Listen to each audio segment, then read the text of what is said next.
Hello my dear friends, you're in the Military with Summary channel, and today we will discuss the situation in Ukraine on the 18th of December of 2025. Today we have a lot of very interesting updates, so let's start. So the main political battle of 2025 has begun, and this battle started in the territory of Belgium in Brussels, where the European summit is taking place. Today Ursula von der Leyen stated that no one will leave the European Union summit until the issue of Ukraine's funding is resolved. So as you understand, the most important question is the most important political battle will be around the frozen Russian assets. I will not leave the Council without a resolution on Ukraine's funding. The European Commission chief said, according to her, the issue of expropriating Russian assets under the guise of a reparation loan to Ukraine remains on the European Union summit agenda. We will discuss two options: funding Ukraine from the budget, which would be financed by a pan-European loan, or a reparation loan based on Russian assets. So two ways: either to take money from the European taxpayers or to take money from the Russian Federation. And of course, the European leaders want to take Russian money. Furthermore, according to information we have, Zelensky came to Brussels with the purpose to support people and to support the idea to take the Russian money. Zelensky will attend the European Council meeting in Brussels on December 18 and 19. A European official told journalists on Wednesday that Zelensky will be present in person, reversing earlier plans to join the summit by video link. One of the key issues expected to be discussed is the allocation of so-called reparations loan to Ukraine using frozen Russian assets. But according to information we have, there are 7 European Union members states oppose this proposal. As for the Chancellor of Germany, he stated that we intend to use Russian assets to finance the armed forces of Ukraine for at least 2 more years. This step is not about prolonging the war, but about bringing the war to end as soon as possible. So if you ask my opinion, I believe that Ukraine will get money. As of now, I don't know for sure whether the Ukrainians will get money from the, let's say, pan-European loan, or this is going to be a frozen Russian assets. Very difficult to say, but one thing is clear, that Zelensky will get money and he will be able to finance his military for another 2 years or something like this. Furthermore, Zelensky during the previous 24 hours during the European summit made lots of very important statements, so let's discuss them in details. Ending the war is directly linked to reliable security guarantees. The final decision on funding for Ukraine could be made by the end of the year, so within the next 2 weeks. There are several ways Ukraine can obtain funding. Putin doesn't want to stop this war, but he may do so under pressure from Trump. In negotiations with the United States of America regarding security guarantees, the quality and size of the Ukraine army are key. Ukraine feels more confident at the negotiation table with such an instrument. That's without it. Here is talking about Russian assets. Security guarantees must include a clear mechanism to deter Russia. What will the United States of America do if Russia begins aggression again? I have one goal: to get an answer to this question. But when talking about these Russian frozen assets and when talking about the United States of America, the Americans are against this situation, because the Americans, according to the Washington Post, have clearly made it clear to Europeans that they want to use these funds to achieve a peace agreement on Ukraine. So anyway, let's wait and see what is going to be next. These 2 days are very important, and we see that this meeting is started today for a reason.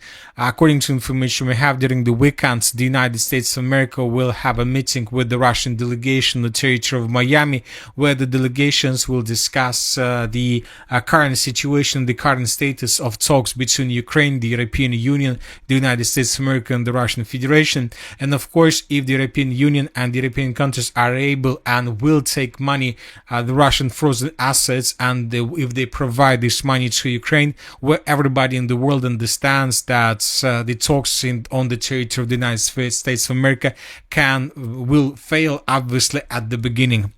So let's wait and see what is going to be next, but the situation is very difficult, and this is very important because on the results of this main political battle of 2025, a lot of depends, especially the possibilities of the armed forces of Ukraine to hold the Russians along the line of combat contact.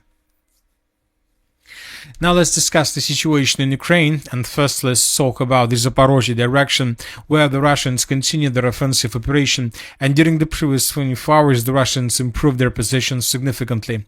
First let's talk about the western Zaporozhye direction. We have already discussed the situation in this area during the previous video. Nothing changed since the previous video, but let's discuss once again. So because this situation shows us the entire picture. So the Russians began offensive operation along this dense network of the fortifications. We are talking about the territory between the settlement of Stepnogorsk and the settlement of Orekhov. So we are talking about this area, a very strong and very long defense belt, defense layer between those two settlements that protects and defends the city of Zaporozhye from the south. This is one of the most powerful defense lines through the entire line of combat contact since the beginning of the special military operation.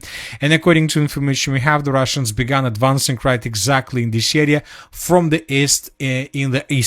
west in the eastern direction. As you can see, this defense layer was designed to repel Russian possible attacks from the south. So if the Russians were attacking, let's say, from the south in the northern direction, most likely all these attacks would be repelled by Ukrainians without any problems and without probably huge losses from their side. But the Russians during the previous months managed to outflank this defense layer through the settlement of Stepnogorsk, and now the Russians are going to advance from the west in the eastern direction. And during the previous 48 hours the Russians, as you can see, managed to improve their position significantly. As of now, the Russians managed to take under control just 5% of this dense network of the fortifications, but it's just the beginning. We saw the same situation, not just this is not something new for Russians. We saw something similar in the area of the city of Gulay-Polye when the Russians were advancing through this dense layer of the fortifications. The same story took place in the area of the settlements of Velika Mikhailovka towards the settlement of Pokrovska. The same story, the Russians were advancing along the line that this defense layer wasn't designed to, let's say, defend the forces of the armed forces of Ukraine. So it obviously will take several months for Russians to take this territory under complete control, and then the Russians will have possibilities to attack the city of Orekhov from the west and from the northwest. Now let's move further and let's discuss the situation on the eastern Zaporozhye direction. The map, as you can see, has been adjusted once again in comparison with the previous day. This is the situation by the end of the 17th of December of 2025, and this is the end of the 18th of December. The Russians, according to information we have, managed to improve their positions in the southeastern part of the city of Gulay-Polye. This was stated by different sources, and we have a video that confirms this information. Here we can see how Ukrainians were attacking Russians in the southeastern part of the settlement of Gulay-Polye with FPV drones. One of the attacks took place exactly at this point, and based on this report, based on this video, we have adjusted the map and the complete control of Russians. So as you can see, the map hasn't been adjusted when talking about the territory of Ukrainian control. The map has been adjusted just in the area of the gray zone. Another important update is coming in the area from the area of the settlement of Dobropolye. Today, several pro-Russian sources stated that the armed forces of the Russian Federation managed to break through Ukrainian defense on the line between the villages of Ternovate and the city of Gulay-Polye. The Russians broke through this defense layer and improved their positions. And as you can see, this is the second place where the Russians managed to breach Ukrainian defense along the river of Gaichur to the west of the R85 road. So this progress is very interesting because now we see that the Russians are taking the settlement of Ternovate in pincers. The Russians managed to improve their positions to the south of the settlement. Now the Russians are tasked to improve their positions also to the north of the settlement. And when Russians improve their positions for a few more square kilometers, then they will be able to begin offensive on the city of Ternovate from the south and from the north. And as we discussed in the previous videos, if Russians are able to establish a strong control over the Ukrainian side of the river of Gaichur, somewhere along this red line, most likely from these positions, the Ukrainians will not be able anymore to force the Russians to fall back on the Ukrainian side, on the Russian side of the river. From these positions, the Russians will continue offensive operation further, either in the western direction and of course in the southwestern direction, to strike the settlement of Orekhov from behind. So this is basically a disaster, complete disaster according to to my opinion. We don't see anything from Ukrainian media, from Ukrainian sources about this breakthrough, because as we discussed, this is the most important point probably through the entire line of combat contact, through the entire special military operation, because this foothold, this bridgehead around the settlement of Ternovate opens the Russians the way towards the city of Zaporozhye. Now let's move further and let's discuss the situation in the Pokrovsk direction. During the previous 12 hours, we received additional changes. As we discussed in the previous video, the Ukrainians are trying to concentrate their forces around the settlement of Slavenka. The sources are saying that Ukrainians are planning a counter-offensive operation with the purpose just to answer the city of Pokrovsk before 2026 comes. They want to get the city and they want to probably to show another media victory that will confirm the presence of the armored forces of Ukraine on the territory of the city of Pokrovsk. So this is the first reason, and the second one is related to the Alexander Syrsky itself, a commander-in-chief of the armored forces of Ukraine. You know that today the Russian intelligence service published a very interesting article about him. The main statements from the Russian Foreign Intelligence Service of the Russian Federation. So the Russians are saying that in Western diplomatic circles, attention is being drawn to the rapid decline of the authority of the commander-in-chief of the armored forces of Ukraine, Syrsky. So the Russians are trying to tell us that Syrsky at a very high risk of being dismissed by Zelensky and basically by Ukraine government and Ukrainian authorities. So that is why he doesn't have any other option but to counterattack with the purpose to get and to show at least any result or any success along the front line. So the first counteroffensive operation was carried out and is still ongoing in the area of the city of Kupiansk, where the Ukrainians managed to improve their positions, and where we cannot decline this information. As of now, we haven't received, let's say, lots of geolocations and videos that can confirm Ukrainian progress on the ground, but most likely they will be published.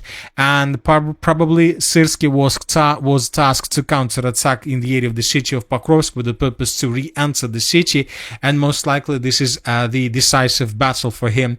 If he loses this battle, if he is not able to answer the city of Pokrovsk by the end of the 2025, most likely at the beginning of 2026, the commander-in-chief of the armored forces of Ukraine, Syrsky, would be dismissed by Zelensky. So this is what the Russians are trying to tell us. So that is why Zelensky is trying to increase the number of forces in this area with the purpose to counterattack in coming days, which means that in coming days, a very heavy clashes will be recorded in the area of the city of Pokrovsk. Ukrainians will try to re-enter the settlement with the purpose to show another media victory. So the next days are going to be very hot, and let's wait and see. As of the city right now, as for the city of Mirnograd, during the previous 24 hours, the Russians improved their positions on the territory of the city of Mirnograd. The Russians improved their positions in the southern and the northwestern parts of the northern part of the city. This information was provided by neutral mappers. Furthermore, according to pro-Russian sources, the armored forces of the Russian Federation improved their positions on the territory of the village of Grishina. So the Russians are advancing, trying most likely to improve their positions before the beginning of the Syrsky counter-offensive operation.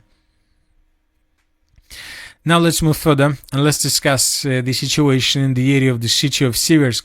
The Russians continue their offensive operation. During the previous 24 hours, we haven't received many updates, just the confirmation of the previous posts. Today, neutral mappers confirmed that Russians improved their positions along TO 513 road to the south of the settlement of Siversk, so these territories were taken by Russians. Furthermore, the Russians, according to media, improved their positions in the area of the villages of Ozerna and Dibrova. This information was also provided by different media and different sources, and we have this video where we can see how exactly the clashes for this territory were taking place, how the Russians were attacking positions of the armored forces of Ukraine through this territory. So based on this video, we haven't adjusted anything, but one thing is clear, that the Russians are increasing their pressure on the territory of Ozerna with the purpose to force the Ukrainians to fall back towards the settlement of Krivoluka. Furthermore, the sources are saying that there are still very heavy clashes for the settlement of Zaketna and for the settlement of Liman. Now let's talk about the city of Kupiansk. The Ukrainians started their counter-offensive operation several days ago, basically at the beginning of December of 2025. Currently, there are very heavy clashes between Russians and Ukrainians, and every single day we are adjusting the map in Ukrainian favor. So this is the map by the end of the 11th of December of 2025, and from this moment we began adjusting significantly the map in Ukrainian favor by coloring more and more blocks in micro-district under complete control of the armored forces of Ukraine. As of now, we have lots of changes, but despite this number of changes, we still haven't received lots of videos that can confirm that indeed the Ukrainians are counter-attacking. The Russians are telling us completely different thing. They're basically telling us the opposite things to the Ukrainian reality. The Russians are saying that yes, the situation is very difficult, but under complete control. So anyway, let's wait and see what is going to be next, because obviously everybody understands that in 2, 3, 4, 5 days, the situation will, the fog of war will be removed and the situation will become clear. As for the Kharkiv direction, during the previous 24 hours, the Russians improved their positions to the south of the settlement of Volchansk and in the southeastern part of the settlement of Vilcha. So the sources are saying that, and according to this configuration of the map, we believe that in coming 2-3 days, the Russians will be able to take the settlement of Vilcha under complete control, which will open the Russians the Kharkiv operational space. And right exactly after this situation, the Russians will begin their offensive operation in the direction of the settlement of Bely Kolodys.